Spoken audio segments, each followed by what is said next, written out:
दोस्तों स्वागत है आप सभी का हमारे YouTube चैनल में। आज हम लेकर के आए हैं आपके लिए एनटीपीसी का पिछला पेपर और पार्ट नंबर 135। इससे पहले 134 पार्ट करवा चुके हैं। अगर आपने नहीं देखा तो प्लेलिस्ट में आपको सारे पार्ट्स सीरियल वाइज मिल जाएंगे, वहां से आप देख सकते हो। जैसे हजारों लोगों ने देखा है वैसे आप भी देख सकते हो और अपनी तैयारी को बूस्ट कर सकते हो। दोस्तों साथ ही साथ हम लोग क्या करते हैं, जो करंट अफेयर का पेपर है, अगर पुराना कोई क्वेश्चन पूछा गया था तो हम 2024 और 25 के हिसाब से अपडेट करके उसको बताते हैं। इससे आपका करंट अफेयर भी तैयार होता जाएगा और मैथ की कोई न्यू ट्रिक है तो उसको भी हम बताते हैं। रीजनिंग के लिए हम नई ट्रिक बताते हैं। साथ ही साथ अगर कोई साइंस का जीएस का क्वेश्चन आता है तो उसको हम एक्सप्लेन करके बताते हैं, ताकि दोबारा कोई क्वेश्चन अगर पूछ लिया जाए तो उसके बारे में आप गलत ना करो और उसके बारे में आपको पता हो जाए। तो देर किस बात की दोस्तों, शुरुआत करते हैं आज की वीडियो को।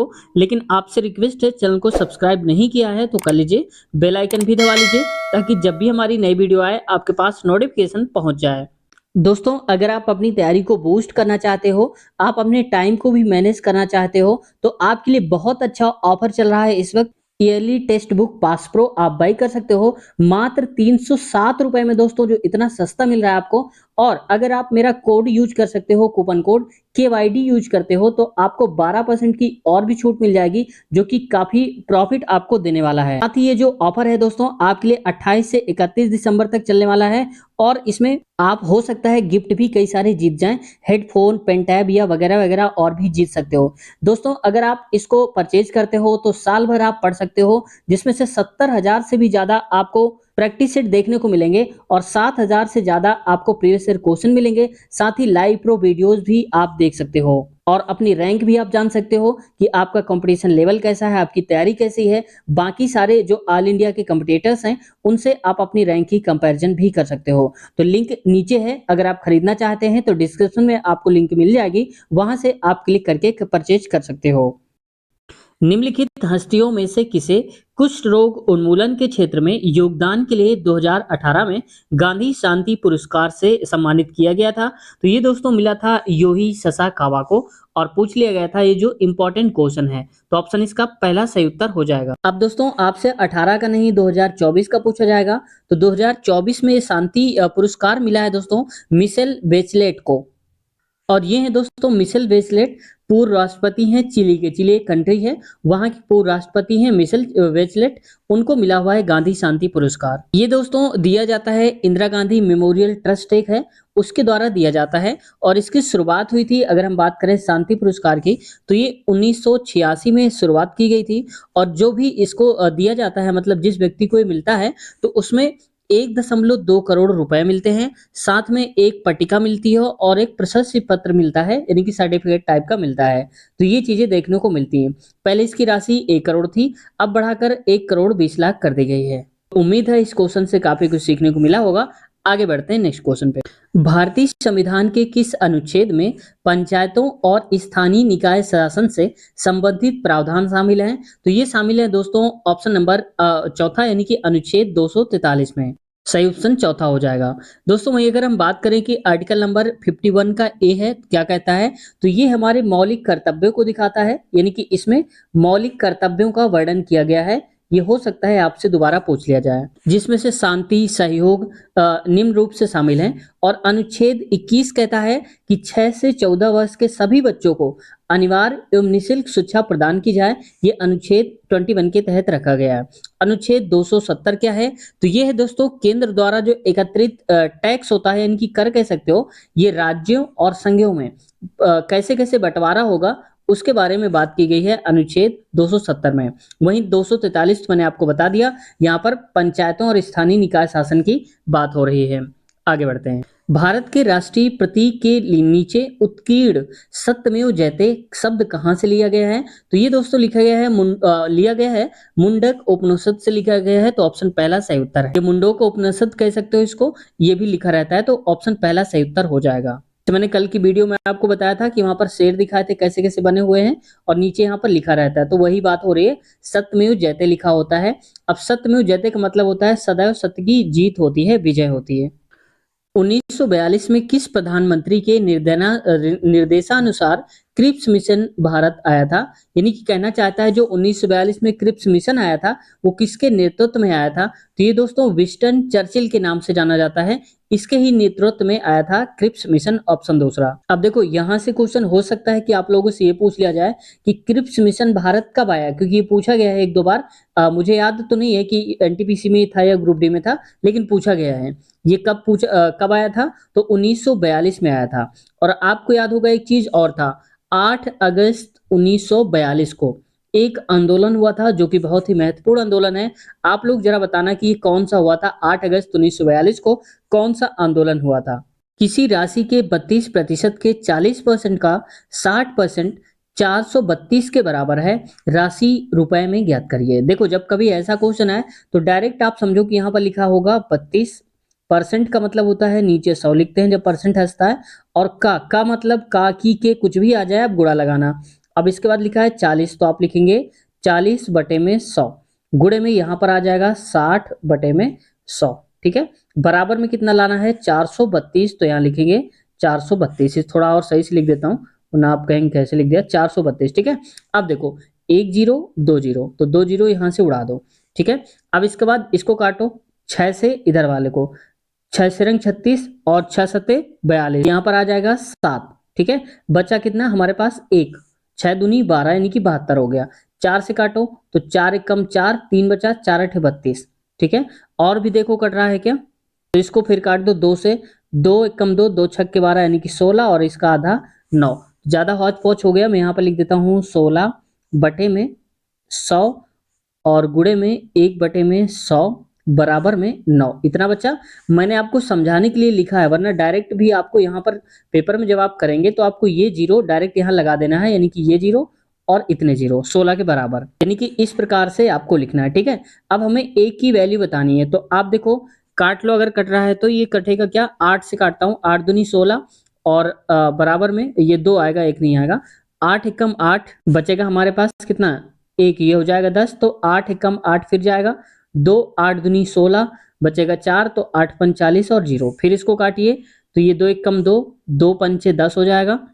यहाँ पर 2 छक्के 12। अब देखो 2 छक्के 12 हो गया, और यहाँ पर 2 दूनी 4, ये 2 है, 2 दूनी 4 और 2 पंचे 10, यानी कि 56 25 हो जाएगा दोस्तों सही उत्तर। तो कहाँ लिखा है?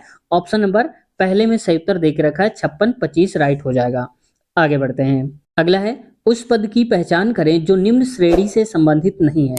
अब दोस्तों ये वीडियो को थोड़ा सा रोक दीजिए, आप अपने आप से पहले इसको ट्राई करिए कि कौन सा सही हो सकता है आपके हिसाब से। क्वेश्चन में बताना ये है आपको कि इसमें से कौन सा है जो गलत लिखा हुआ है, इस सीरीज के हिसाब से नहीं लिखा, वो गलत है, कौन सा है?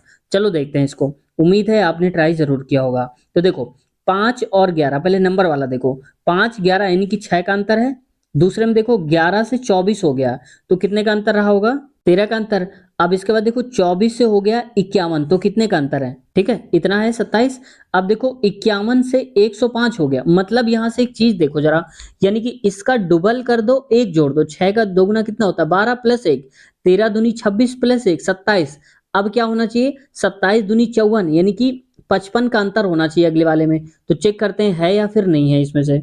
ठीक है, तो ये 27 लिखा है, इसमें से आप 55 जोड़ जो, 27 प्लस का 55 आप जोड़ेंगे। यहाँ पर 27 नहीं भी लिखेंगे चल जाएगा, 27 का दोगुना करिए, दोगुना होता है 54 और एक जोड़ के 55, यानी कि 51 में आप 55 जोड़िए, तो 51 प्लस का 55, यानी कि 6 5 5 10, 106 आना चाहिए। यहाँ पर क्या लिखा है?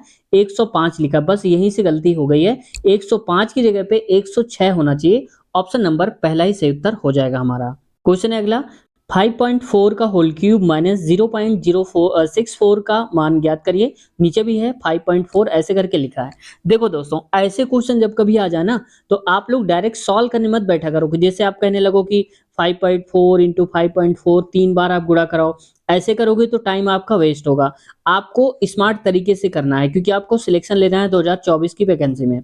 तो इसलिए आपको क्या करना होगा, यहाँ से जरा देखो ये 5.4 मैं ऊपर वाला लिख रहा हूँ, ये वाला क्यूब लिखा है माइनस, तो यहां से देखो क्या ये भी किसी चीज का क्यूब है क्या? तो देखो 64 होता है हमारे पास, कितना होता है? 4 गुड़े 4 गुड़े 4, 4 चौक 16 चौक 64। इसका मतलब कि 4 के आसपास का ही कोई गुणा है। अब देखो पॉइंट के बाद 1 2 3 डिजिट यानी कि 0.4 का होल क्यूब अगर आप करोगे तो यहाँ पर पॉइंट के बाद 3 डिजिट हो जाएंगे, जैसे कि यहाँ दिया है 4 चौक 16 चौक 64 लिखोगे आप। तो 64 कैसे लिखोगे? 0.064, क्योंकि पॉइंट के बाद 3 डिजिट चाहिए, 1 2 3। तो देखो एक इसमें आएगा, दो इसमें, ऐसे ऐसे करके हो जाएगा। ठीक है, अब ये इसलिए है, अब इसलिए मैंने आपको बताया क्योंकि देखो एक होता है फॉर्मूला ए क्यूब माइनस का बी क्यूब। इसको हम क्या लिख सकते हैं? आप लिख सकते हो ए माइनस बी, और यहाँ पर लिख सकते हो ए स्क्वायर प्लस का ए बी और प्लस का बी स्क्वायर, ये लिख सकते हो। अब देखो इस फॉर्म पे अगर हमें मिल जाएगा तो हम आसानी से कह देंगे कि ये यही आएगा।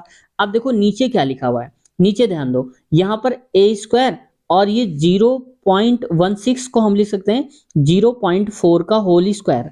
अभी आपको कम समझ में आया होगा तो चलो मैं ऐसे कर देता हूं, ठीक है। अब आप समझ जाना, ए की जगह में 5.4 दिया है और बी की जगह में 0.4 दिया है। अब इसको ऊपर वाले को हम क्या कह सकते हैं? ये कह सकते हैं ए क्यूब माइनस का बी क्यूब ही तो लिखा है, अगर हम इसको 0.64 को ये कर दें, ठीक है।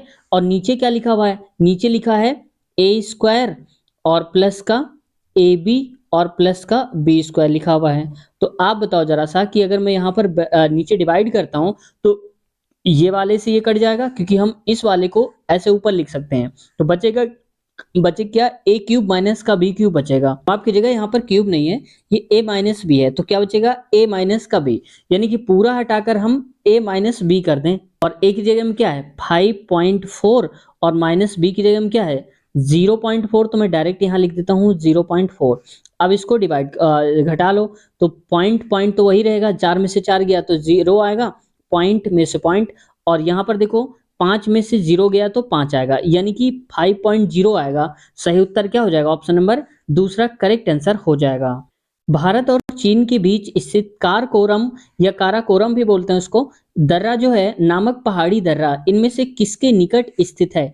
काराकोरम दर्रा कहाँ पर है? तो ये है दोस्तों कारगिल के पास में। कारगिल एक स्थान है जो कि काफी विवादों में रहता है। तो ऑप्शन नंबर पहला सही उत्तर हमारा हो जाएगा। कारगिल का युद्ध भी हुआ था, आपने सुना होगा, ठीक है। अच्छा आप लोग बताओ कि हमारे देश की सबसे ऊंची चोटी का नाम क्या है? इंडिया की सबसे ऊंची चोटी का नाम क्या है? 16,000 की राशि पर समान ब्याज की दर पर 2 वर्ष में अर्जित हुए चक्रवृद्धि ब्याज और साधारण ब्याज का अंतर 1,000 रुपए था। वार्षिक ब्याज की दर बताना है। देखो दोस्तों, अगर इसको आप करोगे ना तो बहुत टाइम लगेगा, इसलिए मैं आपको शॉर्ट ट्रिक बताता हूँ। आप इस फॉर्मूले को नोट कर लो। फॉर्मूला होता है हमारे पास टी इक्वल में पी, यानी कि जो हमारा प्रिंसिपल होता है, रेट जो भी दर है, और नीचे 100 करेंगे। 2 साल का है इसलिए हम ऊपर स्क्वायर लगाएंगे, ठीक है। डिफरेंस का मतलब अंतर। अंतर कितना है? देखो चक्रवृद्धि ब्याज साधारण ब्याज का अंतर है 1,000, तो डी की जगह में हम लिखेंगे 1,000 बराबर में पी। पी का मतलब है कि प्रिंसिपल, यानी कि राशि कितनी? 16,000, तो आप लिखोगे यहाँ पर 16,000, ठीक है। आर हमें बताना है तो आर को वैसे ही रख दो, छेड़ो नहीं, तो ये 100 है और स्क्वायर कर दो। अब देखो 3 जीरो से 3 जीरो उड़ा दो, यानी कि काट दो आप, ठीक है। इसके बाद क्या हो जाएगा? यहाँ पर वैल्यू निकाल लो। इसको 16 को अगर आप यहाँ भेजेंगे तो 1/16 हो जाएगा, बराबर में आर बटे में 100 हो जाएगा, ठीक है। स्क्वायर है, तो अगर स्क्वायर हमें यहाँ से हटाना होगा दोस्तों तो हम क्या करेंगे? यहाँ पर अंडर रूट लगा देंगे। अंडर रूट लगा के लिखता हूँ तो 16 का अंडर रूट क्या हो जाएगा? 4 आएगा, तो 1/4 हो जाएगा, ठीक है। अब इसको चाहो तो आप ऊपर भेज दो, तो मैं यहाँ लिख देता हूँ आपको समझने के लिए, आर बराबर 100/4। तो आप बताओ कि आर 100/4 यानी कि 25 चौको 100 होता है, तो आ जाएगा 25%। तो ऑप्शन नंबर कहाँ लिखा हुआ है? दूसरा वाला करेक्ट आंसर हो जाएगा 25%। तो देखो कितना आसानी से हमने क्वेश्चन को सॉल्व कर लिया इसी फॉर्मूले से। तो इस फॉर्मूले का आप नोट कर लो, वीडियो को थोड़ा सा रोक दीजिए और नोट कर लीजिए, वीडियो को फॉर्मूले को नोट कर लीजिए, ठीक है। तो दूसरा सही उत्तर हो जाएगा। दोस्तों अगर आप वीडियो को लाइक नहीं करते हो तो थोड़ा सा मनोबल डाउन हो जाता है, तो आप लोगों से विनती है कि वीडियो को लाइक कर दिया करिए और दोस्तों को भी शेयर कर दीजिए, ताकि आप लोग भी वो भी सीख सकें और वो भी देख सकें। आपका कोई रिलेटिव है तो भी, हालांकि आप लोगों को तो वैसे भी कहने की जरूरत नहीं है, आप लोग खुद ही समझदार हो। दोस्तों आप लोग एक चीज कंजूसी करते हो, आप लोग सब्सक्राइब नहीं करते हो। आप लोगों से रिक्वेस्ट है कि सब्सक्राइब नहीं किया तो अब कर लीजिए, ठीक है। मुझे याद आ गया, मैंने कॉपी में लिख रखा था कि आज बोलना है सब्सक्राइब के लिए, ठीक है, क्योंकि मुझे याद नहीं रहता। चलो आगे देखते हैं। क्वेश्चन है कि पश्चिम बंगाल में मई 2020 में आए चक्रवात अम्फान, आपने भी नाम सुना होगा जब आया था। अम्फान का उद्गम स्थान कौन सा, यानी कि अम्फान नाम का चक्रवात कहाँ से उठा था? तो ये दोस्तों उठा था बंगाल की खाड़ी से। बंगाल की खाड़ी यानी कि ऑप्शन पहला सही उत्तर। देखो दोस्तों, अब आपको क्या करना है कि 2024 में जितने भी चक्रवात आए, हालांकि बहुत कम आए हैं, दो चार जितने भी हैं, तो उनको आप याद कर लीजिएगा। मैंने एक पिछली वीडियो में बताया भी था, लेकिन याद नहीं मुझे कौन से पार्ट में। तो जो हमारे दोस्त लगातार देख रहे होंगे हमारे पार्ट्स को, उन्हें पता होगा कि हमने बताया था 2024 में जितने भी चक्रवात आए हैं उनके नाम। तो एक बार आप रिवाइज कर लीजिएगा, ये आपसे पूछे जाएंगे, ठीक है। इनमें से कौन सा ग्रह दक्षिणावर्त यानी कि दायावर्त दिशा में घूमता है? तो ये दोस्तों शुक्र जो है ये दायावर्त दिशा में घूमता है। ऑप्शन पहला सही उत्तर है। देखो दोस्तों, हो सकता है अगली बार शुक्र ना दिया जाए तो क्या दिया जाएगा आपको? यूरेनस दिया जाएगा, ठीक है। तो ऐसे दो ग्रह शुक्र और यूरेनस हैं जो दक्षिणावर्त दिशा में घूमते हैं। अच्छा, आप लोग बताओ कि सबसे बड़ा जो ग्रह है वो कौन सा है? जितने भी ग्रह हैं हमारे पास, उनमें से कुल कितने कौन सा सबसे बड़ा ग्रह है ये बताना है आपको, और कुल कितने ग्रह हैं ये बताना है। इनकी ग्रहों की संख्या और सबसे बड़ा ग्रह कौन सा है। निम्नलिखित में से किस खिलाड़ी ने तैराकी में सर्वाधिक ओलंपिक स्वर्ण पदक हासिल किए हैं? तो ये किए थे दोस्तों माइकल फेल्प्स ने। और अब अगर पूछा जाए 2024 में, तो भी आप यही सही उत्तर दोगे, माइकल फेल्प्स सही उत्तर हो जाएगा इसका। सबसे ज्यादा देखो स्वर्ण पदक की बात हो रही है, तो माइकल फेल्प्स ने दोस्तों कुल 23 स्वर्ण पदक जीते हैं, जो कि सबसे ज्यादा हैं। और इससे भी ज्यादा चौंकाने वाली बात यह है कि 8 जो स्वर्ण पदक हैं वो एक ही ओलंपिक में जीते हैं उन्होंने, यानी कि एक साथ जीते हैं 8 स्वर्ण पदक। तो ये सबसे बड़ा रिकॉर्ड है इनको, और इसलिए क्वेश्चन पूछ लिया जाता है, ठीक है। और हो सकता है अगली बार क्वेश्चन को घुमा दे तो आपसे पूछ लेगा कि माइकल फेल्प्स किस क्षेत्र के खिलाड़ी हैं? तैराक हैं, वॉलीबॉल, फुटबॉलर, क्या हैं? तो ये आपको बताना है कि ये तैराक हैं, ठीक है। जितने भी यहाँ पर ऑप्शन लिखे हैं सारे के सारे तैराक हैं। तैराक में एक नाम जो पूछा जाता है वो है निशा मिलेट जी का, ये भी आप याद रखना। निशा मिलेट, इनका संबंध भी किससे है? तैराकी से है, ठीक है। अभिज्ञान प्रौद्योगिकी में ओएमआर का उपयोग इनमें से एम का पूर्ण रूप क्या है? यानी कि जो देखो ओएमआर सीट आप देखते होंगे ऑफलाइन पेपर में, आप लोग खुद यूज करते होंगे ना, ओएमआर सीट भरते हैं। तो इसमें फुल फॉर्म अगर आपको याद है तो आप समझ जाओगे कि इसका नाम क्या होगा। तो एम का मतलब पूछा, ये मैं पूरा ही बता देता हूँ, हो जाएगा ऑप्टिकल मार्क रिकॉग्निशन। अब आप लोग बताओ कि एम का मतलब क्या है? तो ये है यहाँ पर क्या? एम का मतलब है मार्क। तो बस चौथा आंसर सही हो जाएगा, चौथा वाला ऑप्शन मार्क, यानी कि ऑप्टिकल मार्क रिकॉग्निशन। इसको आप नोट कर लो, अगर आपको नहीं पता है तो नोट कर लीजिए, ठीक है। ये आपके काम आएगा। मैं दिखा देता हूँ आपको ओएमआर सीट कैसी होती है। तो ये देखो आप लोग, इस प्रकार की एक ओएमआर सीट होती है जिसमें से कलर करना होता है ये ऐसे ऐसे करके। तो इसी को हम बोलते हैं ओएमआर, ठीक है, ऑप्टिकल मार्क रिकॉग्निशन। हॉर्नबिल त्योहार एक प्रसिद्ध आदिवासी त्योहार है। यह भारत में इनमें से किस पूर्वोत्तर राज्य में मनाया जाता है? तो ये दोस्तों मनाया जाता है नागालैंड में, और ये काफी प्रसिद्ध नृत्य है और इसलिए कई बार पूछा जा चुका है हॉर्नबिल महोत्सव। तो ये नागालैंड का प्रसिद्ध नृत्य है। वहीं दोस्तों कई बार हो सकता है बाकी का पूछ ले, अरुणाचल प्रदेश का, तो इसके फेमस नृत्य है दोस्तों पोमीर बारडो। मैंने सारे ही लिख दिया, आप लोग देख लो यहाँ से। असम का हो जाएगा बिहू नागा नट पूजा। देखो बिहू सबसे ज्यादा पूछा जाता है, तो इसको भी आप याद रखना, असम का है। और मिजोरम का चैलम सोलकिया, ये नृत्य हैं। और हॉर्नबिल तो मैंने बता ही दिया आपको, नागालैंड का है, फेमस है। इनकी आप चाहो तो स्क्रीनशॉट ले लो, क्योंकि दोबारा अगर कभी आपके पास आ जाए, हो सकता है कि नागालैंड ना पूछकर अब अरुणाचल प्रदेश पूछ ले या आसाम पूछ ले, साथ ही मिजोरम, तो आप सही करके आ जाओ, ठीक है। ए, बी और सी एक कार्य को क्रमशः 36, 54 और 72 दिन में पूरा कर सकते हैं। यानी कि ए 36 दिन में, बी 54 और सी 72 दिन में करते हैं। उन्होंने एक साथ कार्य करना शुरू किया, यानी कि ए बी सी तीनों ने एक साथ काम शुरू कर दिया। ए ने काम पूरा होने के 8 दिन पहले ही काम छोड़ दिया। काम पूरा नहीं हो पाया, लेकिन 8 दिन पहले ए भाग गया, जबकि बी ने कार्य पूरा होने से 12 दिन पहले ही छोड़ दिया, यानी कि ये 12 दिन पहले ही छोड़कर भाग गया, कौन? बी। तो सी ने कुल कितने दिन तक काम किया? यानी कि भाई देखो ए भी भाग गया, फिर बी भाग गया, तो बचा कौन? सी। तो सी लगातार कुल कितने दिन तक करता रहा होगा, शुरू से लेके अंत तक।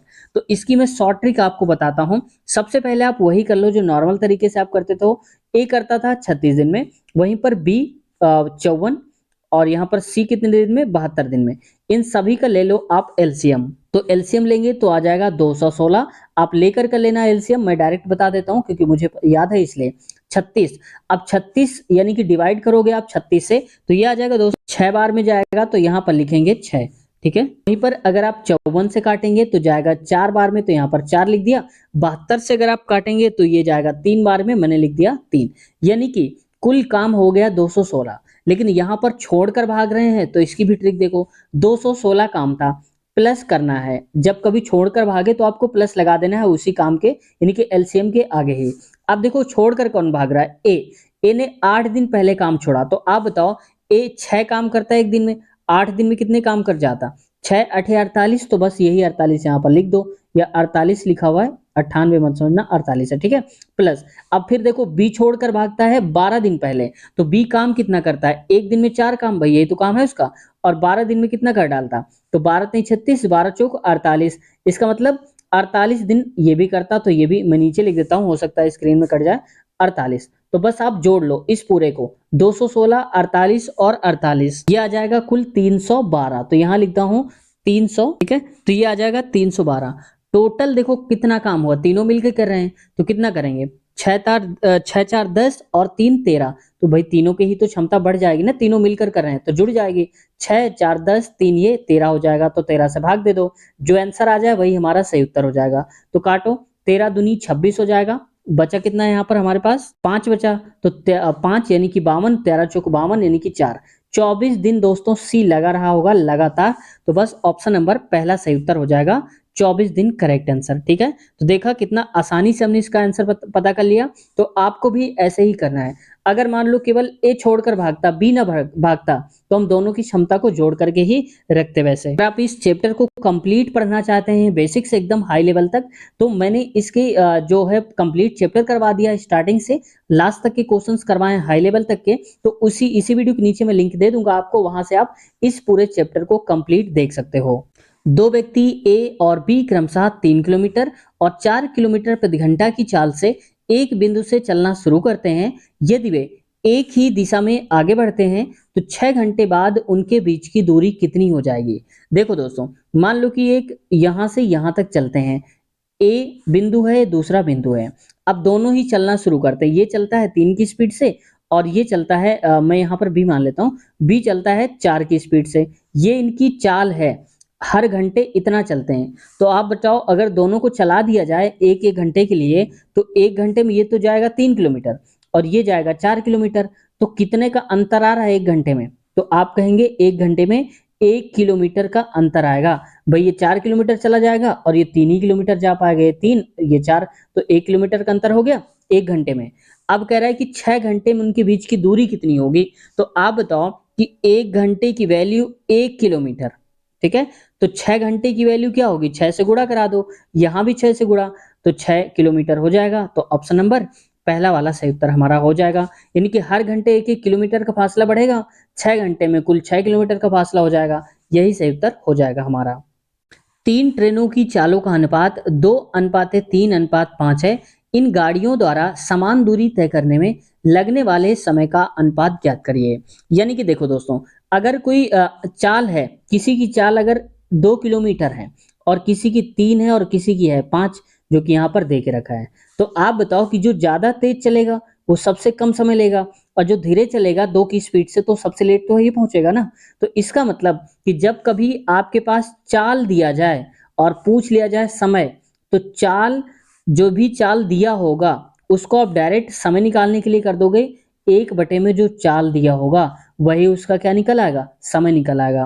कहने का मतलब है कि जितने भी ये अनुपात दे के रखे हैं इन सबको लिख दो 1/2, ये हो जाएगा 1/3 और 1/5, बस यही सही उत्तर हो जाएगा हमारा। तो ऑप्शन नंबर पहला वाला सही उत्तर हो जाएगा, ऐसे कर सकते हो।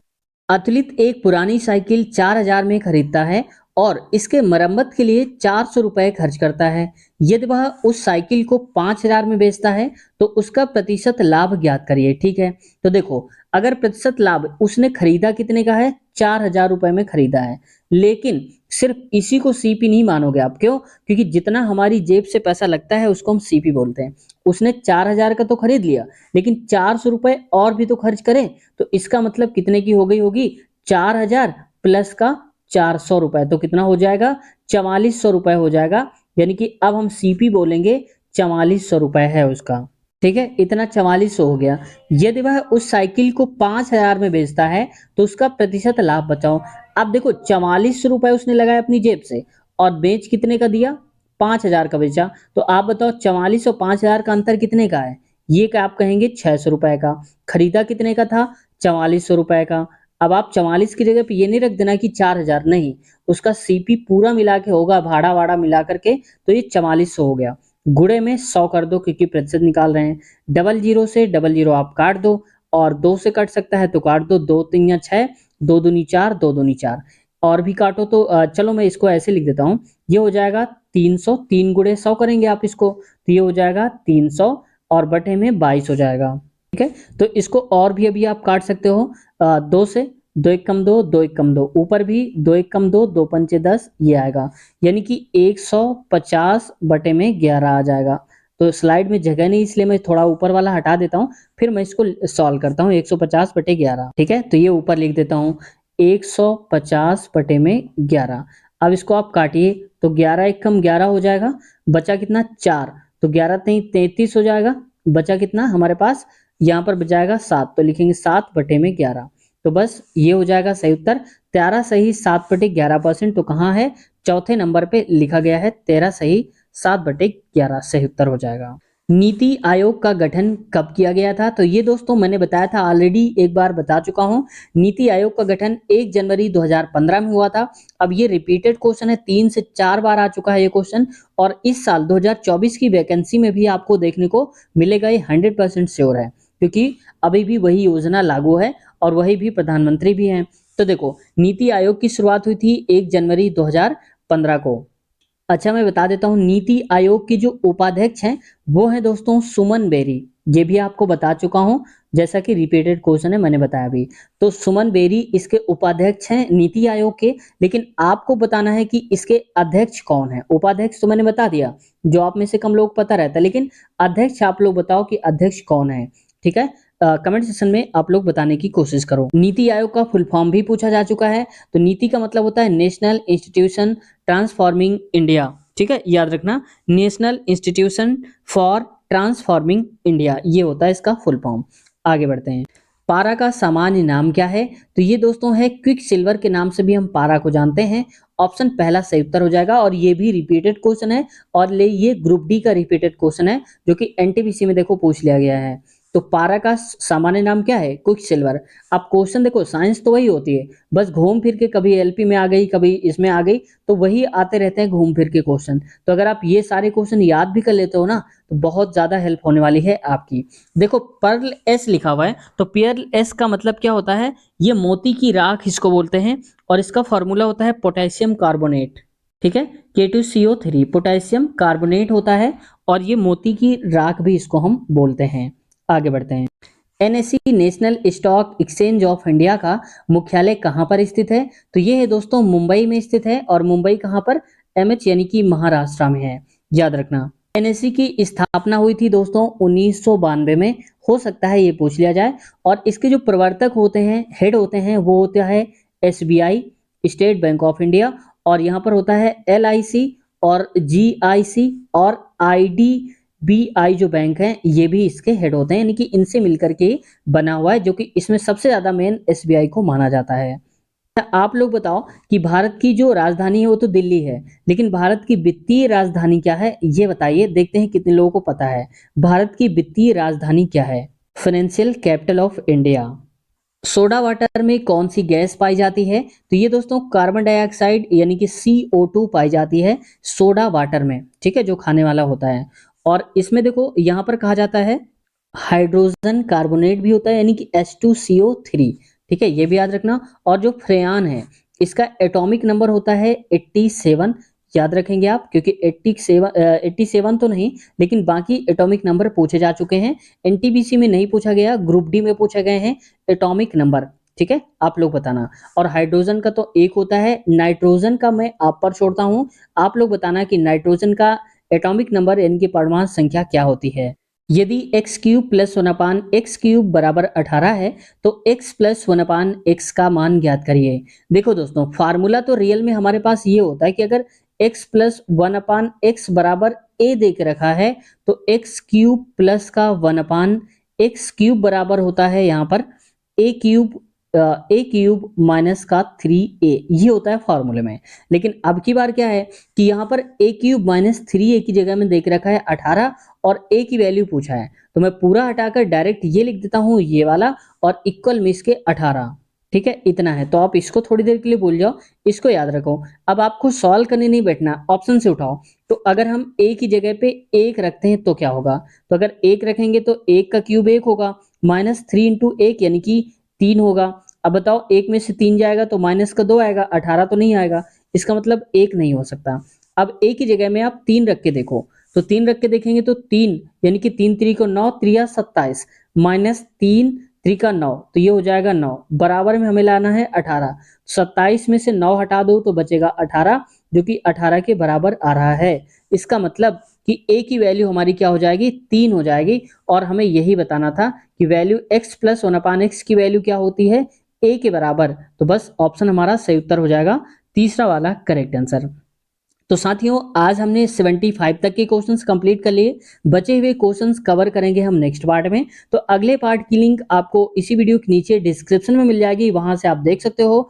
और साथ ही अगर आप एएलपी टेक्नीशियन ग्रुप डी की भी तैयारी कर रहे हो तो उसके बहुत सारे प्रीवियस ईयर हमने करवा दिए हैं, जो रियल क्वेश्चन पेपर था उसको सॉल्व करवाया है और अभी और भी उसकी सीरीज चला रहे हैं। तो देखना चाहते हैं तो हमने अलग से प्लेलिस्ट बना दिया है, रेलवे ग्रुप डी पिछला पेपर, तो वहां से हमने सबको सीरियल वाइज 1 2 3 4 ऐसे करके लगा दिया है, तो वहां से आप देख सकते हो। साथ ही एनटीपीसी के पिछले पार्ट अगर आपने नहीं देखे तो इसकी भी प्लेलिस्ट आपको अलग से मिल जाएगी, एनटीपीसी पिछला पेपर के नाम से। वहां पर भी हमने 1 2 3 4 से लास्ट तक के लगा दिए हैं। जितने भी पार्ट्स आप देख रहे हैं रिकॉर्डेड, सारे के सारे हम वहीं पर सेव कर देते हैं, तो वहां से आप सारे पार्ट्स देख सकते हैं। साथ ही आप लोगों की क्वेरी रहती थी कि सर पेपर का जो लेवल है वो कैसा आ रहा है, कुछ चेंज तो नहीं हो जाएगा 2024-25 में।